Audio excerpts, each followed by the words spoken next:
Matt, what's up, dude? Good How to we see doing? you. I'm great, man. I spoke about it briefly as soon as you walked in, but I was gonna say the mohawk, the mullet. Mullet. It's Got the fresh. mullet. It's You usually I feel good about You it. don't usually rock the mullet though, do you? It's been going on. It's been gradual. I would say since like August. It's been happening. Yeah. All right, it looks good, man. Where are you coming from right now? I was at home. Yeah. I was hanging out at home. My dog.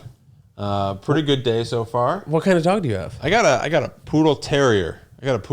She's small. She's like How 15 long? pounds. How long have you would had like her me to for? do this? 'Cause I think like right you want me to here. turn? I can turn. Scooch, yeah. Give it a little turn, and then, bro, give the side eye to them, and then Side one eye. eye to me. What's up? All right, What's dude. up? You have a dog? How long have you had a dog? I've had a dog since before I moved to New York City. I moved here in 2018 and brought her with me. From where? I was living in New Mexico. Oh, wow. Is that where you're from initially? No, I'm from Michigan. Okay, well, how did you end up in New Mexico? Let's talk about it, bro. Dude, we got time today. How much time do we got? So don't touch that mic so much. Kind of keep it in. Yeah, how's that? If you can't, if it's like a little tough, you can scooch it away. You tell a me. I little mean, bit. I can do whatever. No, I'm here. This is your world, dude. This is the Ted Jones world. This isn't my world. I'll do whatever you want. dude. No, but however is comfortable for you. I don't know. So Okay, this is good. You Growing tell up me, in Michigan, bro, would you go to like Cranbrook High School? You went No, to but I was- Cranbrook. That's a private school. dude, that's real close to where I grew up, though. You know that from 8 Mile. Yes, Yeah. I do. Initially, I thought maybe you knew it, but then Well, you I kept doing the song. I know probably 2 or 3 kids actually who went there. Yeah. Michigan. I went to public school. Okay. But not far from Cranbrook. I lived off the similar road, Lone Pine. Shout out. No one cares. So you went to high school in Michigan? I grew up in Michigan, went to Michigan State. There till I was like 23. Spartans. Spartans. Okay. Hell yeah. Yeah. Through and through. Big fan. A lot of disappointment most years. I went to UConn, bro. So a lot of excitement. A lot of dude. excitement. I tell We you beat that. you one year. It was when I was in Detroit, 2009. We beat you in the final Yeah, I four. was going to ask if it was 2009 or 2008. yeah. Was it Tom Izzo still? Yeah. Okay. Still is. Yeah. You know, he's, I got my feelings on Tommy. Yeah? What, was it like a love-hate relationship? It's you a kinda real feel with love-hate him? relationship. Yeah, Because man. like he's very old school, so he'll get you a lot of really good things. But then it's like, listen, like UConn is the kind of school that like if you guys make the Final Four, you're almost always going to win. You're like 5-1 in the Final Four. 5-0, I believe.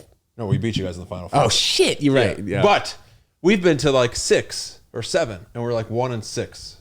It's like, you know what I mean? It's like we make the tournament. We've made the tournament for 25 straight years. You guys have missed it sometimes. You have 5 banners in the same amount of time. So it's like, you know, that's where I'm like, okay, it's great to get there. But Yeah, I wonder what the disconnect is. Maybe it's just like that last bit of fun that the kids need to have to win that championship. You know, it's good to be disciplined like Tom Izzo has his team the entire time, but maybe you need a little spunk in the locker room here and there. You know, a TikTok dance or some shit like that. He's old school for sure. He's old school. Like he didn't really go to the portal this year because he doesn't believe in the whole like he wants kids that I've recruited forever, and like so we had like open scholarships this year. But anyway, growing up in Michigan and then ending up in New Mexico. This is a sports podcast. The sports pod. Ted Jones Sports World. Todd Jones. Todd Jones. we'll edit that. In Yeah, post. we'll edit that part out. We'll edit that in post. Yeah, I grew up in Michigan, and so I was actually chasing sports marketing for a while. So I worked for the Chicago Blackhawks. Then I worked for like a small hockey team in Mississippi. I was just moving wherever. I was open to Wherever the job kind of was, sports yeah, marketing. I'll flow wherever. So I was in Mississippi doing some hockey stuff. Not a hotbed for hockey, as you can imagine. Yeah. 15, 16 people a game. Pretty cool. What was it, a minor league team? Yeah, like it was a minor league team outside of Memphis. AHL or something? It was way below that. Okay. But yeah. And then I worked for like a small golf organization. And then I was like, sports is not like, it's a pretty tough like industry. So I got into advertising and I started bouncing around cities. So I lived in Atlanta, San Diego, Kansas City, Tallahassee, back to Detroit, then to Albuquerque, then to New York. Whoa, damn. Yeah. So it was from New Mexico and then brought you to New York? Yeah, and I've been here for 5 years. What in New Mexico allowed you to come to New York for comedy? What were you thinking about in New Mexico that like you were like, all right, I should go to New York and start a show? Well, I was, like I said, so I was like chasing ads. I wanted to get to New York, but I didn't want to like move here without a job. Yes. It's like, you know, some people can do it. I did not feel comfortable. Well, people sometimes jump the gun, especially if they don't have savings. Yeah. I'd say that's something that's really a tough hurdle to Right. get over. And it's like, I don't know, I saw some TikTok today where it's like, don't quit your job until you have another job. And I think it's kind of the same thing. Like, don't quit what you're doing unless you have some sort of a financial safety net where you can go somewhere and have 6 to 12 months of finances lined up or whatever. Yeah, exactly. And I'm still figuring out financial stuff today, let alone like before I moved here. You know what I mean? So I went to New Mexico. Like I worked on like my advertising portfolio, worked on getting better, and then eventually got a job. Got to move here. I was doing comedy while I was out there. Like it's a fun, tight knit scene in Albuquerque. There's comics out there. Sarah Kennedy, she was actually in New York for a while. Now she's back out there. She started a comedy club. Awesome. Zach Abeda's out there. Joshua Fournier, like great comics. But it was time to like once I got a job in New York, I was like, bang, like let's go, like see if I can do. It's like the mecca for both ads and comedy. So you moved here 2018. Yep. And then what were you doing? Like, what were some of the first gigs you were doing when you first moved here? In terms of comedy. First gigs, I was doing barking. For those of you who don't know what he's talking about, it's just basically barking is standing outside a comedy club and making sure that people come into the comedy club. It's basically a way for you to get time on a show if you otherwise wouldn't. Yeah, exactly. And it's exactly what it sounds like. At times it's awful. What did the comedy scene look like in other cities that you were in? Like, were you doing open mics all over the country? Yeah, so Kansas, at the time, this is like, close to a decade ago, but at the time they had like one club. I was just like starting, so I wasn't like, I was doing more like open mics and bars, and like I ran like a little like monthly show in the back of like a brewery kind of bar. And that was just kind of like most of the people I would get to like that show would be like coworkers, and like it was like so new and like whatever. Like I said, Albuquerque, they only recently got a club. So while I was there, it was all brewery shows, bar shows at like pizza restaurants, things like that. The difference, like, so in New York, like all the open mics are just comics. Yeah. Other cities, it's like that's what's happening that night. Yeah, like so it's Thursday night, everyone's going out, right? But there's like people that aren't comics like watching. There's like 20 people on it. Everyone's doing 5. It's not like a show, but you're at least like getting like an idea. Did you play sports in high school? Is that what led you to wanting to be in marketing? Yeah. So I grew up playing hockey. That was like my main thing. Do you ever think about playing college hockey? Was that like an option for you? It wasn't. It was an option in the sense of like I tried to walk on Michigan State. I did not. Okay. I did not make it. Did you make it to like the second round or what? There was one round, or if there was more than one round, they never told me. Well, they were probably sick, right? There could have been 2 rounds. I wasn't invited. I just didn't know. What were they ranked in the country though? At that particular time, I know it's like Harvard, BC, two years, Quinnipiac. 2 years, yeah. Quinnipiac just won. They just won the Frozen Four. Yeah, just won the national championship. I should have known that. That's in Connecticut, right? Yes. Yeah, look at that. UConn, Quinnipiac. Bro, we used to. So I was on the tennis team. We used to smack them in tennis, which was fresh. Yeah? You know what I mean? Yeah. Yeah, listen, you can't be great at everything. Yeah, you got to pick tennis or hockey. Yeah, that's what they say. Tennis or hockey. Or I think they have a good baseball team too, but randomly. So anyway, what a crazy name, by the way. Is that a name? Is that a city name? I'm guessing. Quinnipiac? I don't know. Pop it up right here. We'll find out in post-production as we're finding out what the shit Quinnipiac even means. Are we saying it correct? Yes, okay, Quinnipiac. Because like we play them enough for me to know. But anytime I would look at that word, I'd be like, "What the fuck?" I think that they were saying it wrong on the broadcast for the Frozen Four game. Though. What were they saying? Quinnipiac or something? Yeah, that's messed up for them to say the name wrong, especially with how many Frozen Fours they've probably been to. I'll be honest, I thought it was Canadian because it just has like it feels like it's like right. And Quebec, that also makes sense. Yeah, and just like a hockey school. Right. You never hear about them anything else. So I didn't know they were good at tennis. Playing hockey in high school. Do you have like D3 offers or going to Michigan State? What were your No, I didn't have any like offers, aspiring dreams for that. Like it was just like I grew up playing since I was like 4. Played high school varsity. Did your dad take you to practice though at like 6 a.m.? Yeah. Practice 6 a.m. My dad coached me like until I was like in high school basically. Oh, what was he, like a middle school coach or something? No, I would play like leagues like at like different rinks, like house leagues or whatever, and like he would be one of the coaches. What's the deal with hockey needing to be so freaking early? Even here in New York City. Like it's either early or late. I still play now in New York City. I guess it's just like the ring time, like 8 to 11:30 p.m. And there's only so many rinks. Like people during the day probably they want to get their here's revenue a stranger because there's only a couple of rinks. Have you been to Chelsea Piers over here? That's where I play. Yeah. Oh, you play still? Yeah, I play on a Sunday, Wednesday. You ever throw down your gloves and square up? I've never thrown down the gloves. I have been known to get into some scuffles. We'll say. Let's go. Like cross checking and shit. Yeah, like well, let's just say my fuse is short sometimes. I'm working on it. You seem like a nice guy. Yeah, like right now. We're not in the hockey rink. No, once once I feel like I'm in my head, I'm like in a safe space, like a hockey rink. Right. But then it's loosen like, up. Yeah, but then you look back, you're like, well, this is an adult beard. Like this is insane. How high is the level though that you're playing in? Like, is it the highest level of Chelsea Piers? No, that it's you like can play? it's like the middle. Like the middle. Okay. Like the highest level is like you're talking like former like college. Oh, guys who are like in finance like, now, and now they're just playing for fun and or shit. Or they're like the D1 might be like former pros. Like it's like, you know, it's like, okay, like I get like, but my aggression comes out because I'm like, well, this is where I'm gonna let out all my stress. Yeah. Those guys are like, maybe if someone's still watching. Yeah. Are you allowed to throw? Are you allowed to fight though in your hockey league? What's it? Yeah, that would just be weird. Yeah, if you didn't, and anywhere else besides pros, it's a little bit crazy to me that they still allow the throwing down the gloves and then Like just in the letting NHL? kids fight. Yeah, Yeah, I it's mean- crazy. Like I'll go to a Rangers game, Yeah. and I remember when I was younger, I used to get so uncomfortable, man, because there would just be drunk, freaking bald guys, 50 years old, like screaming, like fight, fight, fight. Like this is a sport. What's going on? Then everybody's fired up at the end, you know? Yeah, no, it's exciting. I mean, But what's the deal? Like what? How did that even start? And did it guys start? guys like Wayne Gretzky doing a little never of got these? yeah we'll do the Wikipedia. Yeah. How did fights start in hockey? Yeah. No, but guys like Wayne Gretzky, the great one they call him, Yeah, never gone to fight.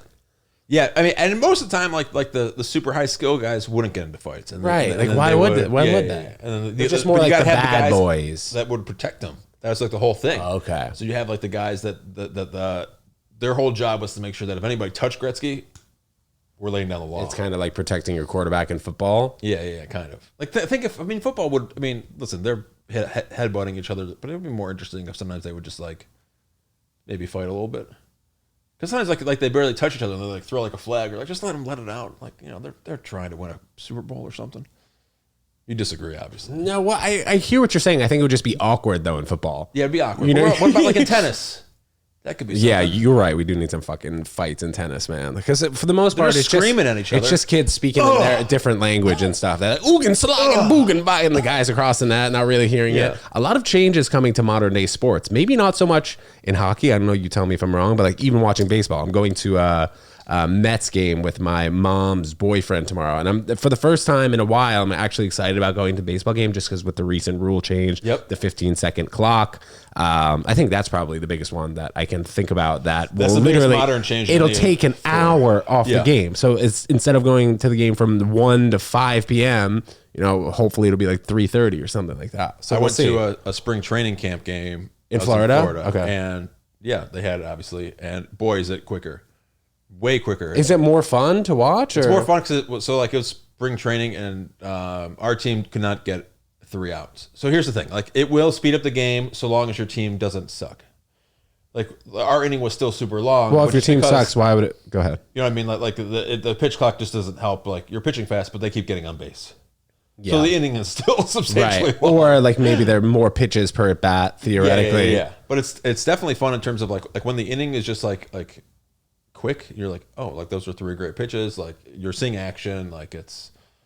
But yeah, I mean, I think it's gonna. There's some weirdness still to it, like where there's like calling like balks. Like I don't understand baseball that much. Like you're like you're second over, like it's an out, it's a grand slam. And you You're see like, what some just of the happened? like pitchers. I saw Max Scherzer apparently like found a loophole in the rule or something. So I think these new rules are going to have to be tuned out over time. Yeah. And I think that bringing down sports events to under 2.5 hours if possible is the best just for everybody involved, man. Like we don't need 82 games in the NBA regular season. We don't need 162 in MLB. Tennis, 3 out of 5 sets. These guys are playing for 5 hours and then are expected to play 2 days later. I think all the games are or seasons for sure. Yeah. NHL is the same as NBA. It's like. And shorten they'll the time never a little change it bit. because it's money and because like they'll blame it on like Well, I think history and they've prestige. changed football a little bit here They and there. added a game. Yeah, they did. You're fucking right. They made added it week longer. 17. Yeah, they got rid Right. of. But They're I like, think- we're going to make the preseason shorter, and everybody's like, Yeah, oh, yeah, cool. yeah. And they're like, but we're going to make the regular season longer. So like, all right, well then it's just the same. Dude. Yeah. It's the same thing. But I think maybe it's 1 less game total. But like, Baseball know if that's definitely needs to be shortened. I mean, with this pitch clock and shit, this is a great first start. But let's go from 162 to what 140. Let these guys go home for a moment. Yeah. Baseball Also, just seems like the most grueling. why is there baseball at the end of March? I mean, like it's the boys of summer is like the whole idea. You don't need baseball before Easter. They're playing baseball in Detroit. It could snow tomorrow. Like When the spring training starts? What like? somewhere in February, I think. I mean, I could be wrong. Maybe in March. So you're suggesting maybe bring it back, bring it forward a month. If would it hurt? Would anybody really care if baseball had a tight schedule and they started Memorial Day Monday and they ended Labor Day Monday, and you played 105 games and then went to the playoffs, would anybody really care? 162 and 105, that was a lot, a big difference, it feels. Sure, it will feel very different. But I'm just saying, like, in the terms of the time, you're just like, it's summer, it's baseball every day. Yeah. You're traveling, like, every game's going to mean more. Right, and I think that would probably boost attendance more. People would be more into going games. Yeah, there's like, it's summer. We're out of summer break. Yeah, like July 15th, you go to a Yankees game Wednesday at 1 p.m. You're dying out there. You know, just because it's so hot, maybe you'd be like a little bit more interested if you knew that it wasn't going to be as July long. 15th is like, okay, well, we got like 20 games left to make the playoffs versus like July 15th is like, well, if we don't win today, we have 140 games left somehow. So yeah, I don't know. I agree with you. They're true. NHL, same thing. You don't need to start hockey at the beginning of October. NFL season just started. Just move it back. What do you think has been some of the cooler things that you've learned while being in the realm of sports marketing? The cooler thing? So, I mean, I got to be a mascot when I was with the Blackhawks. No way. Yeah. Dude, are they going to have a new one? Because isn't the Blackhawks, it's like racist to call them the Chicago Blackhawks? Well, I don't know if they're going to change the name. I mean, at the time, I mean, if you thought that was racist. Chris Chelios? Chris Chelios. The mascot was like a racist pun, basically. I mean, like, I'm not like, it's like whatever to me. Like like Washington Redskins? Why was it a racist pun, though? Well, so the team name is Blackhawks, Native American theme. The mascot was a black hawk, and his name was Tommy Hawk, kind of like Tomahawk. Like a legitimate Black Hawk bird? Named Tommy Hawk, so kind of like Tomahawk. Okay. So what was your job, though? Were you just walking through the I mostly did stands like and shit? events, so not during the games, but like so I would corporate like stuff. I would be like on Michigan Avenue in Chicago, like in the middle of summer in that costume, Giving everybody sweating high fives, my butt off. Like, just what kind of crazy. money did you get paid for that, or was that part of your sports marketing job? No, they paid me because the mascot that I don't remember the guy's name, but he got fired for being creepy or something. No even joke. in the mascot suit? Yeah. I think it's even easier. I mean, I think like no, I know, but like that would be a weirder time to be creepy. Well, I mean, and this is like in 08, so this is like or 09, right like, before the Me Too movement. So he's like, I can get away with it. Yeah, he thought it'd take a lot more. Yeah, for sure. So it was mostly like they're just like, you got to get in you're the intern, so you're getting in the costume. Okay, like it wasn't like a question. And it was super hot in there too. Dude, it was like brutal. I think I got paid like $75 an hour. What? Yeah. Guys, check your local hockey team. Yeah. I mean, listen, like it's not the worst gig. Like, Oh, but it's just for the game though, so you get paid like $200 for the game. Maybe. Yeah, so you're making a couple $100, Okay. a couple $100 for like a side event.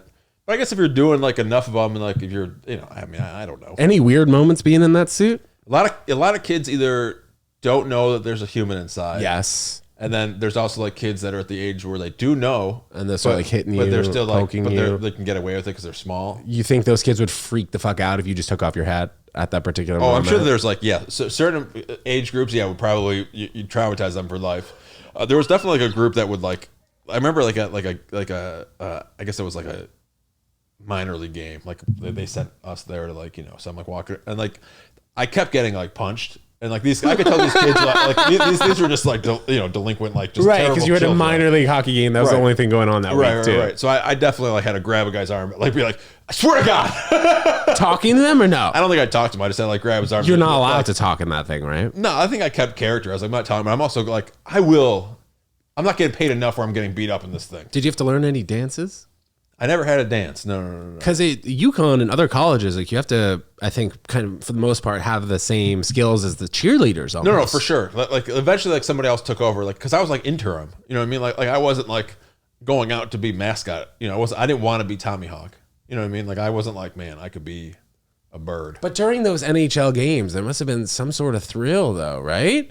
You were always on the jumbotron. No, but that's what I'm saying. Like I didn't do the games. I was doing like other events because like it was, you know what I mean? So okay. like leading up to like them finding like the replacement. Like during the games, I was actually doing a lot of like in charge of like the music. But yeah, like being a mascot, like you can definitely have fun. Yeah, any weird moments being a mascot? Just like you hear any conversations between like two people that shouldn't have been talking about that, two kids, maybe like a man and a woman or anything weird? Truly nothing like weird like that. Like no eavesdropping stuff. No, I don't think it's not that easy to hear in the thing. Yeah, like I can imagine. You really just like are trying to like. At that time, I think that like mascot technology, I'm sure, has gotten better. At that time, like it didn't breathe well. How old are you at the time? I was trying to like really just concentrate on breathing properly. At the time, 17, So like 23. You know what I mean? Like it was, you know, it was heavy. It was a heavy. It was a lot of fur. You know, it was like you felt like, you know, a bird. I mean, you really did feel like a bird, and like you had like and it had like hockey pants. I forgot about that. So they had like you were like in a bird suit. Then you had to wear like hockey pants to make it look like you were a hockey bird. Yeah. Then you have a hat. It was just like, you know. Did you ever skate in it or no? I did. Oh, okay. I went to and did like some skating things with like younger kids and got to like do drills and like, you know, kind of check out. Like that was fun because like you get to play hockey and those kids are like they're excited. Like there's like a bird playing hockey with them. Do you play football at all too? Ridiculous. I did not play football. Like, you know, just like outdoor stuff with friends and stuff, but not like any like real. These are the plays, pads, and everything. What got you into hockey? Was it your dad being a coach? Yeah, dad. Like, I mean, I don't really remember. I think it was probably just like we're going to play hockey for a while. But was he pushing you to be like the best hockey player you could be, or he was like, all right, whatever, he likes it, he thinks it's fun, he could play, whatever? No. He was definitely. He was like a hockey dad. Yeah, he was hockey dad. Like he was like a coach like of our teams and like taking to practice and like, you know, yeah, there wasn't like a choice and like I'm very happy that was pushed on me. At the same time, like I mean, I don't know. I guess if you look back now and you think about things, you're like, if it wasn't pushed on me, would I have cared? I mean, I fell in love with it for sure. But you know, I don't know. I don't think we ever spent a lot of time like looking back, like, you know. Yeah. Because like I don't know how I don't have a kid. Do you have any kids? No. Like I don't know how it works. Like if you don't push them, like what do? Nothing. Do you have any friends? Maybe. Do you have any friends that played at a high level, hockey wise? No. Division I. Not like super close friends. Like maybe there's like people that like grew up in Michigan that like weren't so far off from like me or my brother's age, but didn't like know them like well or anything like that. What was your favorite city in the run of all these sports advertising gigs? So when I was in Atlanta, I think Atlanta's a really good town. Like it's I mean, I was there for 2 years. I was also like in grad school, so sometimes I'm like, okay, maybe I just like to. Where'd you go to grad school? I went to a place called the Creative Circus. Okay. Which is like just like for advertising only. Right. Okay. It is now no longer a school. Why not? I think budget, Corona and shit. Yeah, I think they lost. Where were you? Oh, you were here you were in New York during Corona. Yeah, I was here the whole time. You didn't go back home? Nope, not at once. What was the kind of shit that you were looking forward to as Corona hit, like March 13th, 2020? You were like, Dude, fuck. I moved to Soho March 1st, 2020 into a studio. I was so excited. Dude, like all you had to do was wait 3 months and you would have gotten rent half of what you're paying. Yeah, no, seriously. Like, 'cause I, you know, when you move to New York, like even doesn't matter what age you are, I feel like you have to have roommates. Sure. I mean, unless you like really have like saved a lot. So I had roommates like my first two places, like two randoms, then I lived with two comics. How'd you meet the randoms out? Craigslist? Randoms was like through like a friend Went to Michigan State one of or them was like something? moving out. Like no, just like a buddy I knew from advertising. But like it worked out. Like the two randoms worked out fine because one of them was this woman who was always at her boyfriend. So it was like really just me and this other guy in one bathroom. It was pretty decent situation.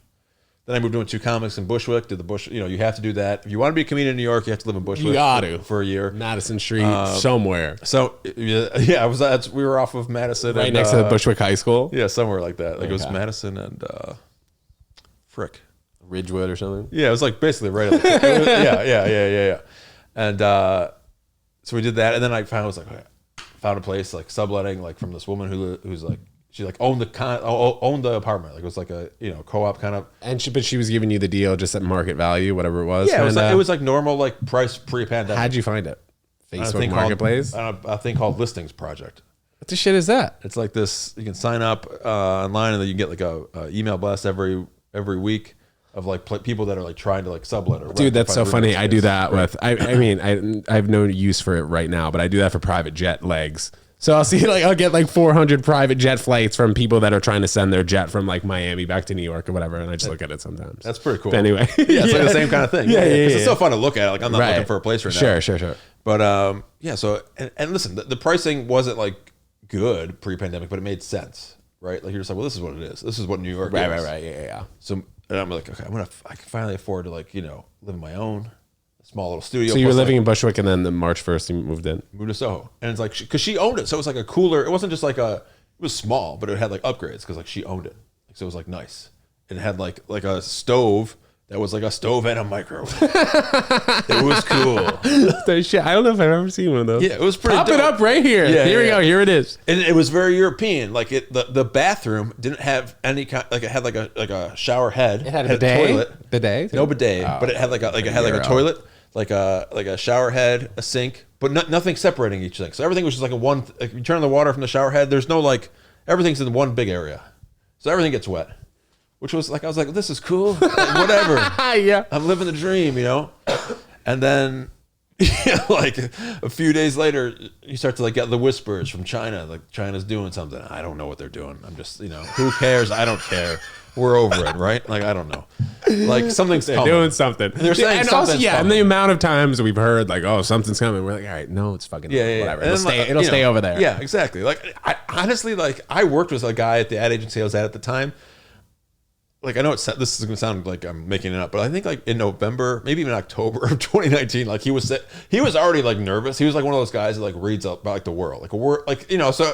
And I was like, I don't know what the hell you're talking about, man, but like my back hurts. Like just like I don't have time to hear about this China stuff. What was he saying? No, like he was talking about like COVID. He's like something's coming. Like I don't know. There's going to be a pandemic. Not October of 2019 though. Like no, like this guy was the guy that, or like maybe it was like December. Like 2 months he was before, like 3 months. reading. Okay, right. Like December, I remember there was slow whispers. Maybe that was like one of the first cases. Might have been January, something like that. But yes. But like I don't think anything was here yet. He just had like this like. Maybe he just like reads Chinese news. Right, but had he talked about like SARS and the bird flu and stuff like that, or was this his first time bringing up a pandemic?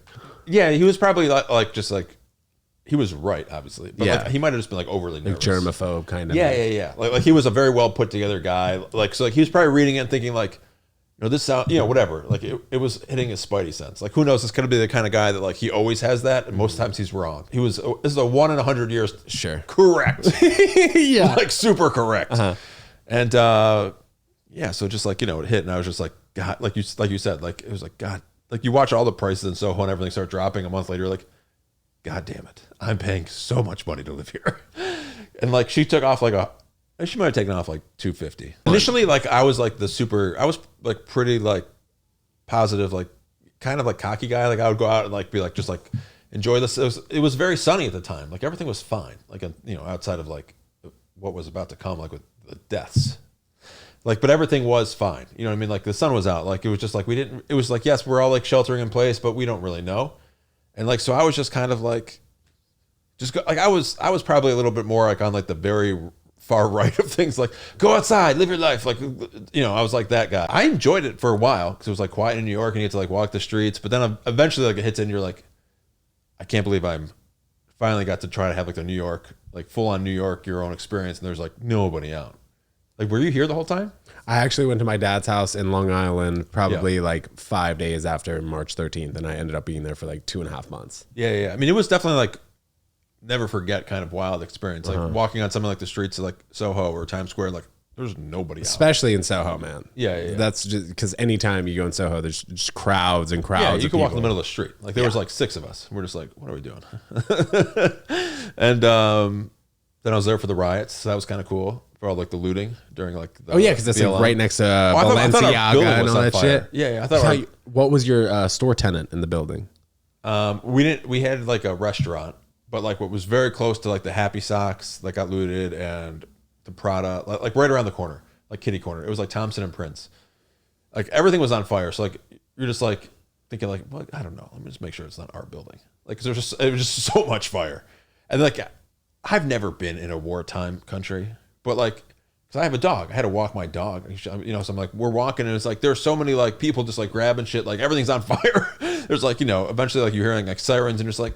It doesn't feel super safe, but also like this is kind of cool to be outside during this, like I'm not stealing anything, but this is wild. Like I don't know exactly.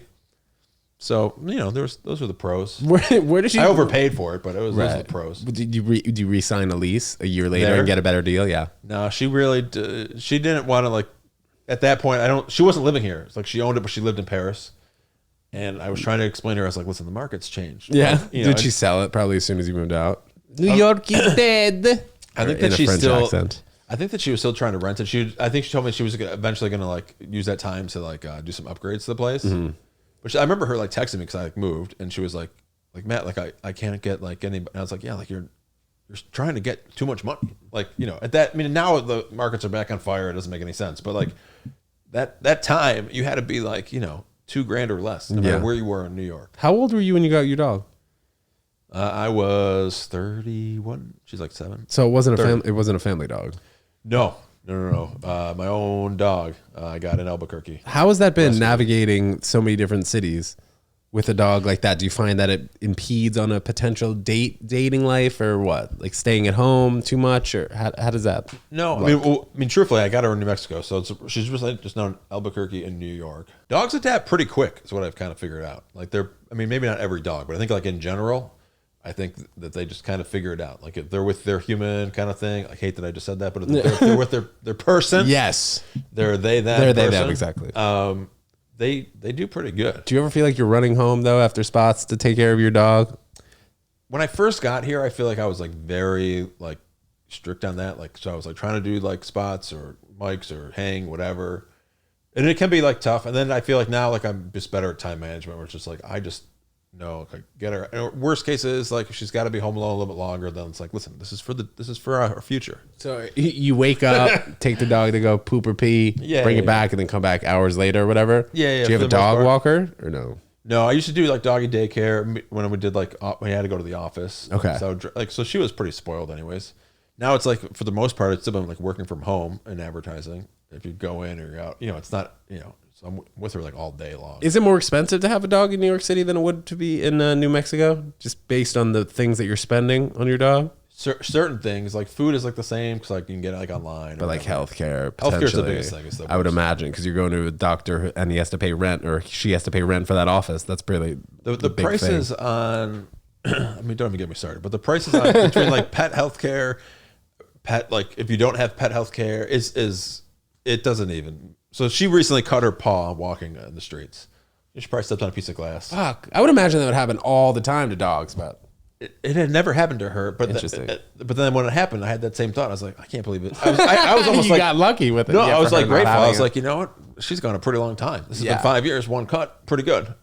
Because like, I mean, we wear shoes for that reason. Yeah, she's cut, she's bleeding. I got to take her in. Obviously, it makes sense. The first appointment it is a lot of money. It always is. But like, with human care, you go see a doc.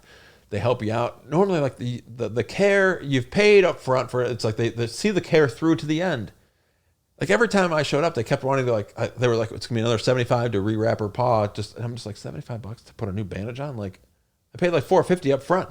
Like what is going on? Like I was getting into it with them. They eventually like reversed some of the charges. I think maybe just because I was so mad. I guess that's where they make a good amount of their extra money that they wouldn't otherwise kind of think that they were gonna make. Right? It's just like tacking on things and see how much the customer will fight back. Yeah, a little bit. I told him, I was like, listen, I get that, like, but like 75, like also like you could have just like taught me how to do this. Like in theory, you could have said like, listen, like up front, you should have been like, listen, if you need her to like have it rewrapped, it's going to cost you 75. You don't have to bring her in.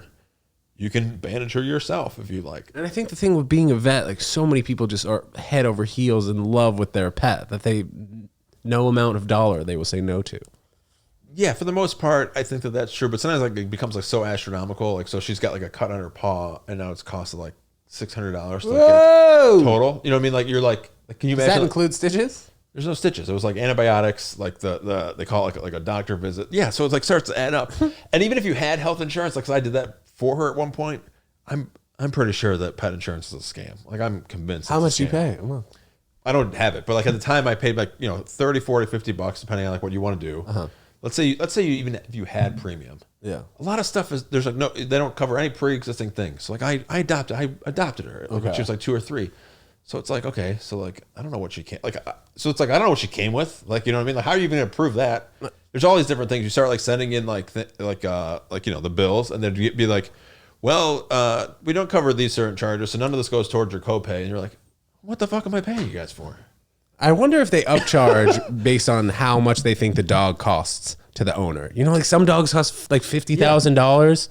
Shit like that with just the specific spots. Yeah, for sure. And I bet a doctor in New York can smell that from a mile away. They know. Like if it's like a purebred or if it's like a doodle, like I'm sure they upcharge properly. It's New York. It's New York. People know how to charge stuff. It's New York. You ever see yourself going back to Michigan? To live, not anytime soon. New York has been great. Like I love it here for sure. I could not see myself being anywhere besides pretty much Manhattan unless I were to go out to LA for whatever project, maybe Miami. I spent some time down there. My dad lives down there. Chicago, I was actually in probably like 2.5 months, 2.5 months ago. But I think just in comedy and the amount of things that we're able to do on an any day basis, it's New York far and away. You know what I mean? I don't know if you spent any time out in California. I've not done California. I've been doing some festivals this last like year. Okay.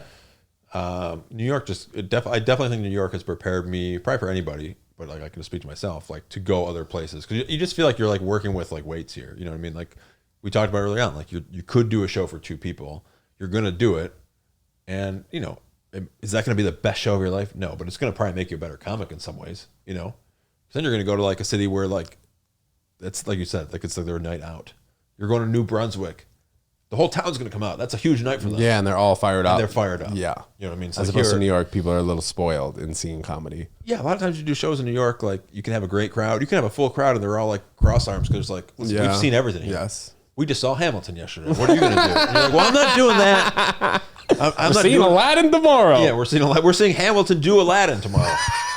And that's the clip. What's been your favorite part about New York thus far? Favorite part about New York? Yeah, it could be comedy related too. Truly, my favorite part about New York is that you can just kind of walk. Like I'm a big like walker, just observe. Like so, I like the architecture, like in I guess like Battery Park, Soho too. Soho for sure. But like Battery Park downtown, the smaller streets, it's got that very like you can tell like it's got that European like kind of like everything like it's cobblestone. Like you really like you could have a car, but like you don't like it's a car's barely gonna fit. You know what I mean? Like so I like that.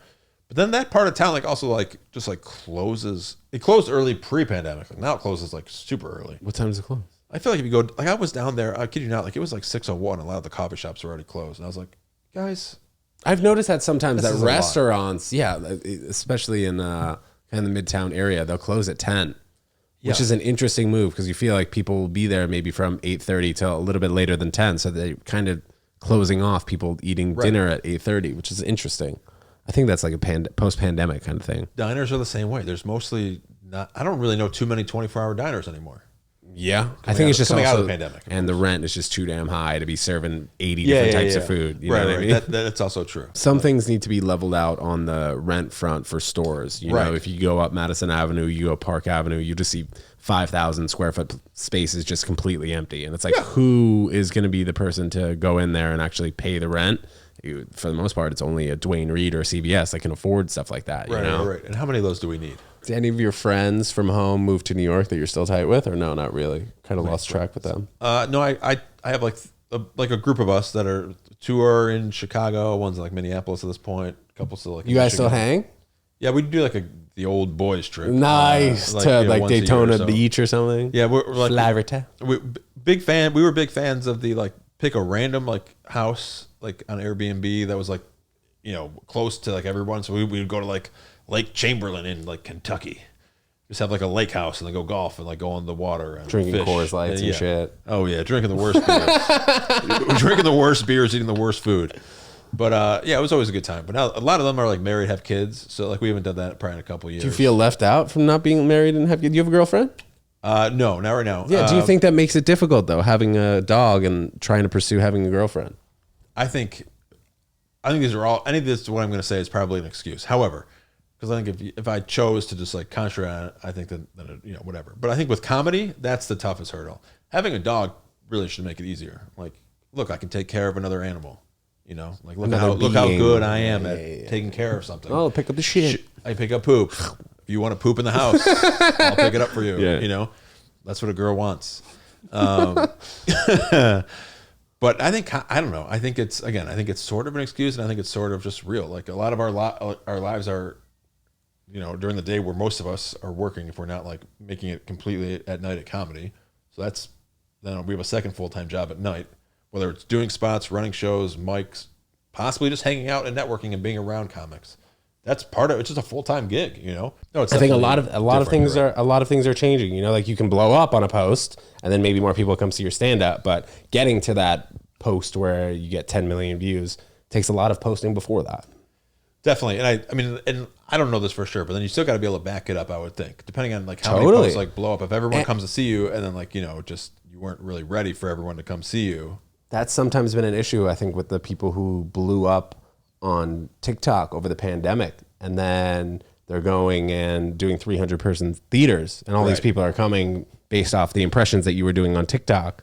So now they're coming to the show expecting everything to be as funny as they see on a screen, where you've had time to coordinate, you've had time to maybe do that sketch 5 different times. So it's definitely definitely a new age in comedy, especially since the pandemic ended, if we can say that. I mean, they haven't announced it yet, have they? Yeah, I don't know, dude. Is Fauci even alive anymore? I feel like I haven't seen that guy since fucking 2020. Dude. Send out an email, but so that's interesting. So you got a couple shows, and you're right, because the podcast, like, we wouldn't have. I mean, listen, if you're watching this, I'm sure it looks like we've known each other forever, but that's all. We because actually of this. don't. Yeah. But that's all because of this guy. Because I truly mean this. Like, I mean, you're very good at just like kind of talking to someone who you know. This has been pretty free. There wasn't like an outline. We didn't talk before this. Like, this is what we should talk about. Like, you're doing a really good job. Just like, you know, I'm impressed. Bro, I appreciate that. Yeah, for real. That really means a lot. I mean, it's yeah. That's also why I'm not so great with dogs, man. I think it's because I can't talk to them. Yeah, like I'm not so good with dogs. You know, like girls, I think sometimes see that as a red flag in me. We're like, oh, but she's like not good. She's like awkward with dogs, which I kind of am. You know, I think it's because I'm so good with humans that I am a little bit awkward with dogs, and maybe that says something to people's personalities if they really are super connected and in love with their dog. Their dog's their best friend, and then maybe they have trouble kind of separating themselves from the dog. That's why I asked, like, if you ever run back home and you're like, oh, my dog needs to do this, my dog needs to do that, because that's a big part of a lot of people's lives. Yeah. No. I mean, I think it's a totally fair question, and listen, like, I wouldn't. I mean, don't neglect your animal either. Yeah, but like, yeah, you right down the tube when you said that. Yeah. Love it. Well, don't like, you know. But also don't like not have balance in your life. I mean, it's like a dog can. That's a tough thing to find. You know, especially as you get older and you grow with your dog. Yeah. So I mean, there's always like that balance. I mean, but my dogs made me a better person because I mean, they just make you have to be responsible. You're responsible for another thing that's alive. You know what I mean? Like, you know what I mean? So it's like, I don't have a kid, but it's like you want kids? It would be similar. Yes, at the right time, the right person. Exactly. I don't want like a random kid. You know, yes. Your dog is your random kid, even though you adopted her. She was sort of random. I could make an argument that she was random in a way or two. Like it was like I always wanted a dog, but it was definitely like a little impulsive. Like when I was like, I got a dog now. You know what I mean? Like it was like, you know, I think bouncing around to so many different cities and like not having like a social like. You didn't have a girlfriend when you got the dog though, right? No. And when you're moving around that many cities, it's tough to like, it's tough anytime, but it's tough to make like friends as an adult, especially when you're leaving like every year and a half or 2 years. You know, have you found that it's been pretty easy to make friends in New York? I guess through comedy. Easier, I think, because like my head's been down for the most part. I'm just trying to do stand up and listen. The comedy community can be both great. It's like any community, it can be great, and there's also at times it can be like, you know, you meet people. Yeah, it can be like, okay, well, but you you learn people's like true colors over time, and you can't learn them right away. But you know, but that's also because comedy is both like it could be an activity, it could be a hobby, it's a career. So, and you don't know what anybody's like real motives are in it. It's fun, so you feel like, oh, this is community, this is like a hang, this is like these are friends. But it's also like, you know, for me, I would love it to be my career. That's not, you know, so then it's like, okay, so that, like, yeah, I want to drink with you sometimes, but also I'm like trying to, how am I going to make money I can't just make money for only That's how I feel sometimes, man, when I'm like, if I match with a girl on an app, I'm like, do I really want to go out, spend the night, potentially be hungover, wake up the next day not feeling so great? Or should I just hang, maybe go on an adult website for a moment and then like clear my head? Showtime. This episode is sponsored by. How did you come up with TEDJONESWORLD? Yeah, World. When I was a sophomore in college, there was a senior on the tennis team, and we used to smoke weed together. Okay. And every time before I would hang out with him, it was right around Pineapple Express came out. Yeah. So instead of calling me Teddy, he'd be like, Ted Jones, we smoking tonight? Like, Ted Jones, we getting lit tonight? And from that point forward, I made a Finstagram like a few months after that. And I just called it TEDJONESWORLD. I would post the dumbest clips. And then like 4 years later, I was like, all right, you know what? I'll make this profile my public profile and my main one. The same profile? Yeah. So it started as a Finstagram. Folks, keep that in mind. I don't know if I've ever spilled that to you. That it started as a Finstagram. Just know that, ladies and gentlemen out there who have Finstas, at any point in time, it could be real. It could be an Insta. It could be Insta. Take the F off. It could be an Insta, Finsta, Insta. Matt, this has been a great episode, man. So let us know what you got coming up, comedy-wise, life-wise, dog-wise, whatever you want to let us know. Let us know. Folks, you can follow me on Instagram at Miss Benjamin, MS Benjamin, with 2 underscores afterwards. We're popping that shit up. If you want to hold it. You want to hold it right here? Yeah, sure. I'll hold it right here. Thank you. Sorry, I didn't know what we were doing. I thought we were just doing Dude, some banter. nobody knows what I'm doing. I'm like, fucking. Yeah, I thought you were about to try to punch me in the gut. You're like, let him know what you got coming up, bro. while I punch you in the liver. Yeah, you can follow me on Instagram. I post shows. I run a show bi-weekly called Tipsy Nomad? Not Another Comedy Show. It's in Nomad, which is, I guess, just north of Madison. It's at a place called the Glass Ceiling. You probably see Ted Jones there on a future show. Would love to. Also run a monthly show in Williamsburg at a place called Hudson Table. If you follow me on Instagram, you'll see all those posts coming out. I'm going to start posting more stand-up clips. And I'll be in Vail for the Vail Comedy Festival at the end of May, Memorial Weekend. Which I'm looking forward to. Haven't been to Vail. Looking forward to coming out there and telling some great jokes. So love it. Thank you, Ted. Appreciate Matt, you having me. This has been a great episode, man. Thanks so much for coming on. Guys, Appreciate you Matt guys. Benjamin, this guy's great. We had a great episode. Thanks for tuning in and watching, guys. We'll see you next time. Peace.